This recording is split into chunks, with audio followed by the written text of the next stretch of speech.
여러분 안녕하십니까? 금요일 뉴스투데이 경남입니다. 먼저 오늘의 주요 뉴스부터 보겠습니다.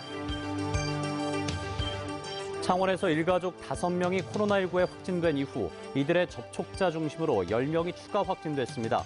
가장 먼저 증상이 나타난 50대 남성의 증상 발현 전부터 감염이 이뤄져 방역당국이 초비상에 걸렸습니다.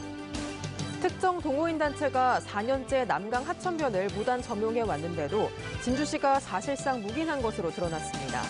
이들을 위한 체육시설까지 지어주기로 해 특혜 시비를 자초하고 있습니다. MBC 경남이 보도한 통영 폐조선소 도시재생 사업이 올해 국회 국정감사에서 여러 차례 지적됐습니다. 토지 정화 비용 최대 1,000억 원의 실체와 산업은행의 폐조선소 부실 매각 의혹을 추궁했습니다.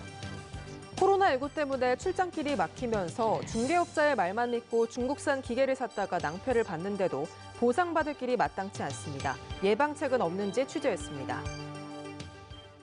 창원에서 일가족 5명이 코로나19에 확진된 이후 이들의 접촉자 중심으로 10명의 추가 확진 환자가 무더기로 발생했습니다. 특히 일가족 중에 가장 먼저 증상이 나타난 아버지가 슈퍼 전파자가 되고 있는데 증상 전부터 감염이 확인돼 방역당국은 초비상 상황입니다. 이상훈 기자가 취재했습니다.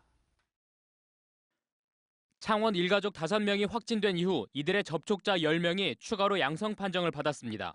한 감염 집단으로부터 하루 동안 10명이나 집단 확진된 건 경남에서 처음입니다. 이번에도 제사 모임이 전파의 중심에 있었습니다.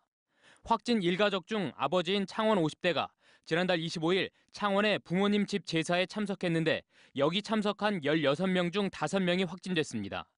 제사에 가지 않은 창원 60대 여성은 확진 남성의 배우자로 제사 모임의 2차 감염입니다. 안 할 수는 없겠지만 참석하시더라도 인원을 최소화해 주시고 참석하시는 중간에도 방역수칙, 특히 마스크 착용은 반드시 지켜주시고 식사는 피해 주시기를 부탁드립니다. 또 확진 부부와 지난달 26일 같이 밥을 먹은 창원 50대 여성 2명도 감염됐고 25일 확진 아버지와 같이 차를 타고 예식장에 갔던 지인, 그리고 같은 날 집 앞에서 잠시 만난 지인까지 모두 확진됐습니다. 일가족 관련 확진자만 현재까지 15명, 특히 일가족 중 가장 먼저 증상이 나타난 50대 아버지의 최초 증상일은 27일이었지만 이틀 전인 25일 접촉자들까지 무더기로 감염돼 초비상입니다. 최초 증상일 이틀 전부터 조사해왔던 방역당국은 이 남성의 경우 바이러스 전파력이 강한 걸로 보고 조사 기간을 열흘 더 앞당기기로 했습니다. 타 지역을 방문한 것은 있습니다만 지금 감염원으로 볼 만한 유의미한 동선이라고 현재로서는 보기가 어렵다라는 판단입니다. 그래서 322번을 중심으로 최초 감염원과 감염 경로를 파악하기 위해서 심층 역학조사를 벌이고 있다. 일가족 중 10대 아들이 다니는 고등학교와 20대 딸이 다니는 대학과 회사에서는 추가 확진자가 나오지 않았습니다. 한편 사천에선 서울 송파구에 확진 환자와 접촉한 60대 남성도 확진돼 도내 누적 환자는 333명으로 늘었습니다. MBC 뉴스 이상훈입니다. 특정 동호인 단체가 4년째 남강 하천변을 무단 점용해서 파크 골프장으로 이용해 왔는데도 진주시가 사실상 이를 묵인해온 것으로 나타났습니다.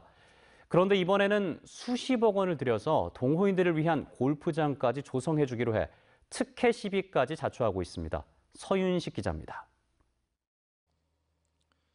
진주시 금산면 남강 하천변입니다. 특정 단체가 국유지인 하천변을 무단 점용해 파크 골프장으로 이용하고 있습니다. 하천변이 회원 전유물인 양 클럽 간판을 내걸었습니다. 휴식 공간인 대형 비닐하우스에다 간이 화장실도 설치했습니다. 무단으로 전기를 끌어와 쓰고 취사시설까지 갖췄습니다. 차량 진입을 위해 일부 산책로도 훼손했습니다. 모두 불법입니다. 2천만 원 이하의 과태료에 2년 이하의 징역 처벌 대상입니다. 무단 점용은 4년째 이어지고 있습니다. 단체는 단체대로 시청에 떠넘기고 시청은 시청대로 단체에 떠넘기는 주고받게 하면서 아무도 책임은 없다. 하지만 불법은 존재한다는. 회원들은 오히려 진주시를 탓합니다. 저희들은 이걸 바로 시작이 되자면 저희들은 이거 처벌을 해주겠는데 올 겨울을 넘기려고 하니까. 진주시는 지난 8월에야 뒤늦게 자진 철거를 요구했습니다. 뭐 이 사람들 약간 조금 특권 의식 같은 게 조금 있어가지고 어르신들 뭐 많이 운동하는데 왜 그러냐 시에서 또 정리를 해줘야 되는데 그런 게 있죠. 수년째 불법 행위를 사실상 눈 감아주던 진주시는 아예 회원들의 오랜 바람까지 해결해 주기로 했습니다. 진주시는 이곳에 43억 원을 들여 36홀 규모의 파크 골프장 등을 조성하기로 했습니다. 이 사업은 조규일 시장의 공약입니다. 무단 점용에 대한 행정 처분은 고사하고 골프장 건립으로 화답한 진주시.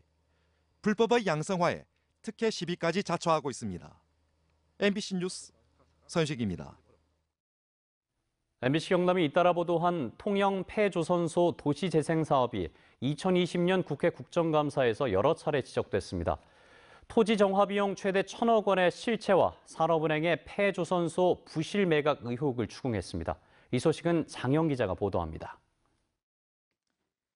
국회 국토교통위원회는 변창흠 LH 사장을 증인으로 출석시켜 통영 폐조선소 도시재생 사업에 대한 의혹을 캐물었습니다.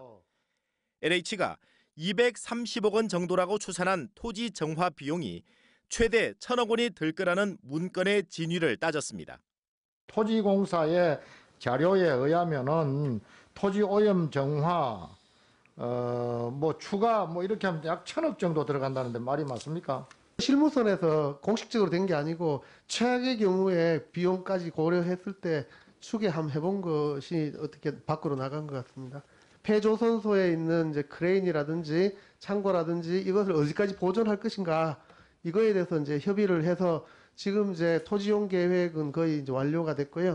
토지 이용 계획이 거의 완료됐다는 LH 사장의 발언은 팩트 체크 결과 사실이 아닌 걸로 드러났습니다. 오는 20일 토지 이용 계획 수립을 위한 협의가 예정돼 있기 때문에 토지 이용 계획 거의 완료와는 거리가 멉니다. 국회 정무위원회는 산업은행 회장에게 폐조선소 터를 LH에 매각하는 과정을 집중 추궁했습니다. 산업은행이 부지 93% 담보권을 있기 때문에 이 매각의 동의가 사실 필요한 사항이죠, 그죠? 예. 이 매각을 할 때 이사의 의결을 거칩니까? 거쳤나요? 예, 그렇지 않습니다. 800억이 넘는 돈인데 이사의 의견 안 거치는군요. 정화 비용만 해도 450억에서 1,000억까지 들지도 모른다. 결국 토지 정화 비용과 함께 통영 폐조선소 사업은 표류할 가능성이 많습니다. 산업은행 LH에 대한 부지 매각 과정에서 상당히 언론에서 의혹을 제기하고 있기도 합니다. 여기에 대해서 보고받은 바 없습니까? 예, 보고받은 바 없습니다. 담보권 매각에 대한 동의는 이사회 의결을 거치지 않아도 된다는 산업은행 회장의 발언에 대해 의원들은 거짓 해명 여부를 확인하기 위해 추가 자료를 요청했습니다. 이 밖에도 의원들은 문재인 정부 1호 경제 기반형 도시재생 뉴딜 사업인 통영 폐조선소 도시재생 사업에 여러 의혹들이 제기된 만큼 정상 추진이 가능하겠냐고 따져 물었습니다. MBC 뉴스 장영입니다.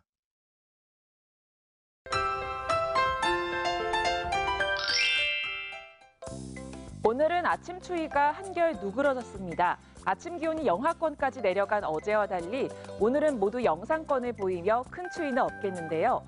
낮 기온도 어제만큼 오르면서 비교적 포근하겠습니다.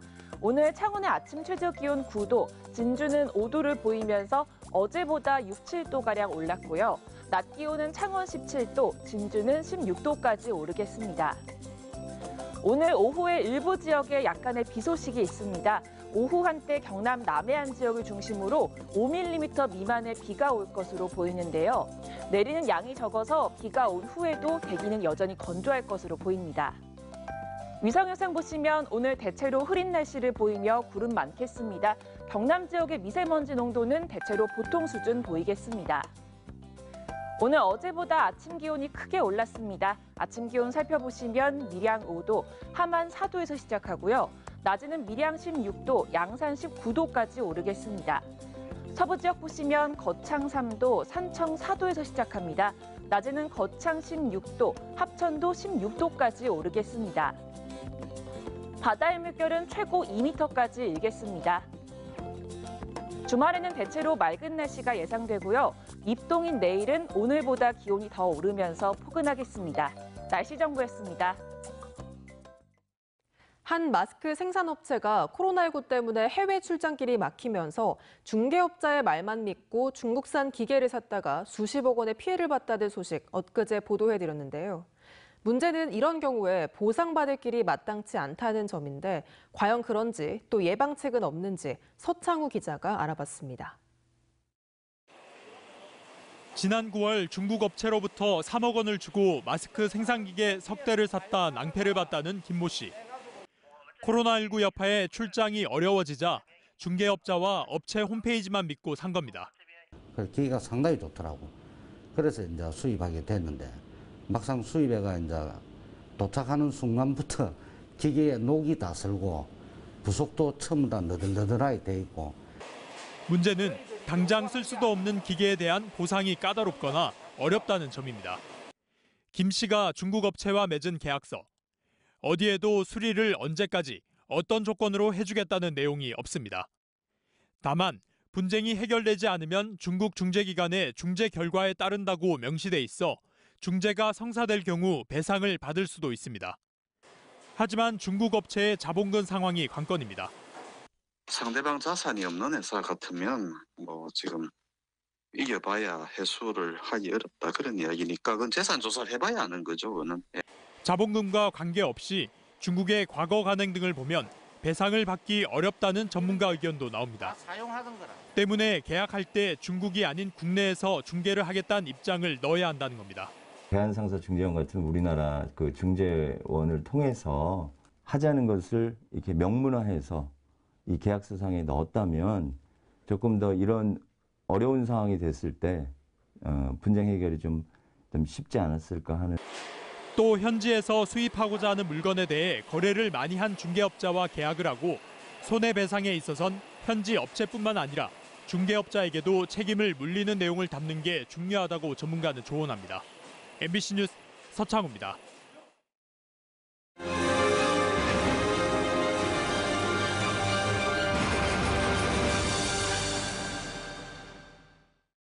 코로나19의 위기를 기회로 바꾼 도내 성공 사례를 소개해드리는 기획보도 순서입니다.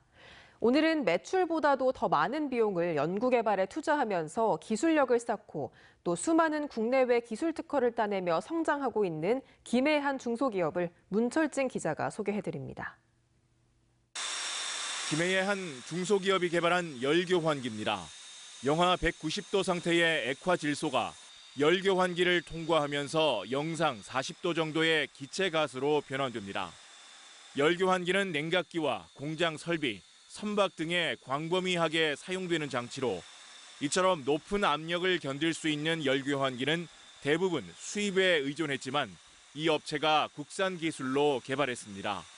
수입품에 비해 부피는 40% 줄이면서도 효율은 더 좋고 각 부품을 분해해서 정비할 수 있기 때문에 유지 보수 비용도 크게 줄일 수 있습니다. 산업통상자원부로부터 넷 신기술 인증을 받은 데 이어 국내외 특허만 15개를 받을 만큼 기술력을 인정받았습니다. 코로나19 위기 속에서도 국내외 업체 문의가 끊이지 않고 있습니다. 하나의 벌크로 되어 있는 부분을 나눠서 그중에 새는 부분이 있게 된다면 한 부분입니다. 그 부분만 교체할 수 있음으로써 고객의 재산을 보호하고 성장 동력은 과감한 연구개발 투자. 매출보다 더 많은 비용을 연구개발에 쏟으면서 기술력을 쌓고 관련 특허를 계속 따낸 덕분입니다. 기술을 갖고 있지 않으면 내가 뭘 해야 되는지 업그레이드를 할 수가 없는 부분. 고객이 대응하실 때 어떤 이야기가 나오든지 고객보다 한 발 앞서서 아이디어를 제시할 수 있고 그 부분이 저희들이 고객의 신뢰를 얻는 게 메리트라고 생각을 합니다. 열교환기 기술은 수소를 비롯한 신재생에너지 사업에도 다양하게 활용될 수 있을 것으로 보고 관련 기술 개발에 박차를 가하고 있습니다. MBC 뉴스 문철진입니다. 경남도 내 문화계 공연 소식을 비롯해 다양한 이슈를 소개해드리는 문화계 소식 시간입니다. 이어서 부정석 기자입니다. 제60주년 3.15 의거기념 대음악제가 모레 3.15 아트센터 대극장에서 열립니다. MBC 경남이 주관하는 이번 음악회는 성악가와 국악인, 대중가수 등이 무대에 올라 3.15 의거 정신인 자유와 민주, 정의를 노래합니다. 인생열전 내가 바로 국민배우 시즌4가 내일 경상남도 문화예술회관 로비와 극단 현장 아트홀에서 펼쳐집니다. 지난 6월 모집한 국민배우 시즌4 수강생들이 교육기간 동안 배운 자신의 연기 실력을 선보이는 자리입니다. 클래식 연주와 현대무용이 어우러진 이순신 클래식을 만나다가 내일 남해문화센터에서 열립니다. 올해 경남도민예술단으로 선정된 유니크 앙상블이 이순신 장군의 삶과 업적을 예술로 풀어낼 예정입니다. 창원 진해에서 활동했던 유택열 화백의 21주기 회고전이 모레까지 진해 문화공간 흑백에서 열립니다. 무제와 카니발, 부적에서 등 15점을 감상할 수 있습니다. 2020년 창원 국제실내악 축제가 오는 12일부터 나흘간 창원 성산 아트홀에서 펼쳐집니다. 비로투지오 챔버 오케스트라, 꼬니니꼬 챔버 앙상블 등 5개국 50여 명의 예술가들이 실내악의 묘미를 전합니다. MBC 뉴스 부정석입니다. 투데이 경남입니다. 찾아가는 맞춤형 성평등 교육이 오늘 오전 10시 함안 로봇고등학교에서 열립니다. 제69주년 산청 함양 사건 양민 희생자에 대한 제33회 합동위령제가 오늘 오전 10시 30분 산청 함양 사건 추모공원에서 열립니다. 가축 전염병 비대면 가상 방역 훈련이 오늘 오전 11시 합천군청에서 진행됩니다. 미래형 사과원 아카데미 교육 개강식이 오늘 오후 2시 거창 농업기술센터에서 개최됩니다. 공립형 지역아동센터 개소식이 오늘 오후 4시 함안군 공립형 지역아동센터에서 열립니다. 이른바 드루킹 댓글 조작 공모 혐의로 1심에서 실형을 선고받은 김경수 지사의 항소심 선고가 오늘 오후 서울고법 형사 2부 심리로 진행됩니다. 이번 선고는 지난해 1월 30일 1심 판결 후 22개월 만에 내려지는 것이며 한 차례 항소심 선고가 연기됐고 재판부가 변경되기도 했습니다. 항소심에서 1심과 같이 실형이 선고된다면 김 지사는 지사직을 잃을 위기에 처해 경남도정은 혼란에 휩싸일 수 있고 반대로 무죄가 된다면 각종 도정 현안이 탄력을 받는 한편 대권주자 구도도 흔들 수 있어 정치권도 촉각을 곤두세우고 있습니다. 1,000만 원 상당의 의료와 300만 원어치의 상품권을 받아 청탁금지법을 위반한 혐의로 1심에서 징역 6월에 집행유예 1년형을 선고받은 송도근 사천시장의 항소심 선고 공판이 다음 달 2일 열립니다. 지난 4일 부산고법 창원재판부에서 열린 항소심 결심 공판에서 검찰은 뇌물수수 등의 혐의를 적용해 1심과 같이 징역 7년을 구형했고 송 시장 변호인은 피고인이 의류를 받았지만 대가성이 없었고 상품권은 몇 차례 돌려줄 의사를 밝혔다며 선처를 요청했습니다. 남강변 다목적 문화센터 건립과 진양호 근린공원 조성 사업이 행정안전부 투자심사를 통과하면서 진주시가 추진하는 부강진주 프로젝트가 본 궤도에 올랐습니다. 남강변 다목적 문화센터는 복합 문화공간으로 2022년 하반기에 완공될 예정이고 전망타워와 관광 레저시설을 아우르는 진양호 근린공원 조성 사업은 오는 2026년에 마무리될 예정입니다. 하동녹차연구소가 친환경 농산물에 이어 국내 최초로 친환경 수산물 인증 기관으로 지정됐다고 밝혔습니다. 하동녹차연구소는 안전한 수산물 제공과 지속 가능한 수산 생태계를 만드는 데 기여하고 농수산물과 식품을 아우르는 융복합 연구센터 역할을 하겠다고 덧붙였습니다. 동남권 지역 총생산이 수도권과 격차가 커지는 것으로 나타났습니다. 동남지방통계청 지역 총생산 자료에 따르면 2018년 동남권은 274조 3천억 원이며 수도권의 27.6% 수준입니다. 지금까지 경남 소식 전해드렸습니다. 함께해 주신 여러분 고맙습니다.